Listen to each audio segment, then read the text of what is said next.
Hannah's prayer. And Hannah prayed and said, My heart exults in the Lord, my horn is exalted in the Lord. My mouth derides my enemies, because I rejoice in your salvation. There is none holy like the Lord, for there is none besides you, there is no rock like our God. Talk no more so very proudly, let not arrogance come from your mouth, for the Lord is a God of knowledge, and by him actions are weighed. The bows of the mighty are broken, but the feeble bind on strength. Those who were full have hired themselves out for bread, but those who were hungry have ceased to hunger. The barren has borne 7, but she who has many children is forlorn. The Lord kills and brings to life, he brings down to Sheol and raises up. The Lord makes poor and makes rich, he brings low and he exalts. He raises up the poor from the dust, he lifts the needy from the ash heap to make them sit with princes and inherit a seat of honor.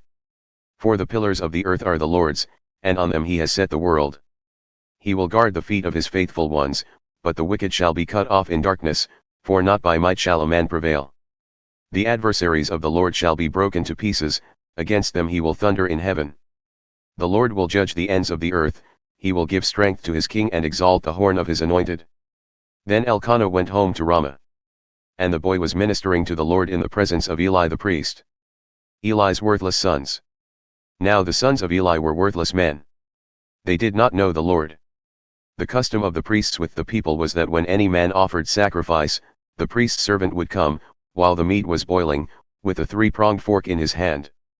And he would thrust it into the pan or kettle or cauldron or pot. All that the fork brought up the priest would take for himself. This is what they did at Shiloh to all the Israelites who came there. Moreover, before the fat was burned, the priest's servant would come and say to the man who was sacrificing, Give meat for the priest to roast, for he will not accept boiled meat from you but only raw. And if the man said to him, Let them burn the fat first, and then take as much as you wish, he would say, No, you must give it now, and if not, I will take it by force. Thus the sin of the young men was very great in the sight of the Lord, for the men treated the offering of the Lord with contempt. Samuel was ministering before the Lord, a boy clothed with a linen ephod.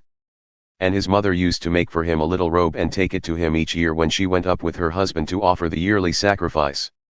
Then Eli would bless Elkanah and his wife, and say, May the Lord give you children by this woman for the petition she asked of the Lord.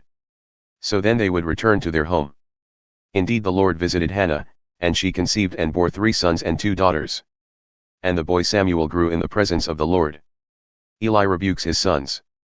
Now Eli was very old, and he kept hearing all that his sons were doing to all Israel, and how they lay with the women who were serving at the entrance to the tent of meeting. And he said to them, Why do you do such things? For I hear of your evil dealings from all these people. No, my sons, it is no good report that I hear the people of the Lord spreading abroad. If someone sins against a man, God will mediate for him, but if someone sins against the Lord, who can intercede for him? But they would not listen to the voice of their father, for it was the will of the Lord to put them to death.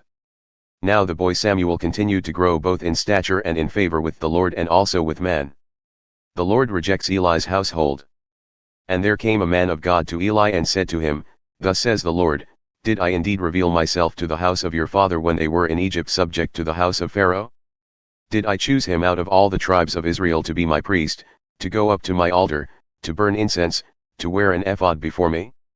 I gave to the house of your father all my offerings by fire from the people of Israel. Why then do you scorn my sacrifices and my offerings that I commanded for my dwelling, and honor your sons above me by fattening yourselves on the choicest parts of every offering of my people Israel? Therefore the Lord, the God of Israel, declares, I promised that your house and the house of your father should go in and out before me forever, but now the Lord declares, Far be it from me, for those who honor me I will honor, and those who despise me shall be lightly esteemed. Behold, the days are coming when I will cut off your strength and the strength of your father's house, so that there will not be an old man in your house. Then in distress you will look with envious eye on all the prosperity that shall be bestowed on Israel, and there shall not be an old man in your house forever. The only one of you whom I shall not cut off from my altar shall be spared to weep his eyes out to grieve his heart, and all the descendants of your house shall die by the sword of men. And this that shall come upon your 2 sons, Hophni and Phinehas, shall be the sign to you, both of them shall die on the same day. And I will raise up for myself a faithful priest, who shall do according to what is in my heart and in my mind. And I will build him a sure house, and he shall go in and out before my anointed forever. And everyone who is left in your house shall come to implore him for a piece of silver or a loaf of bread, and shall say, Please put me in one of the priest's places, that I may eat a morsel of bread.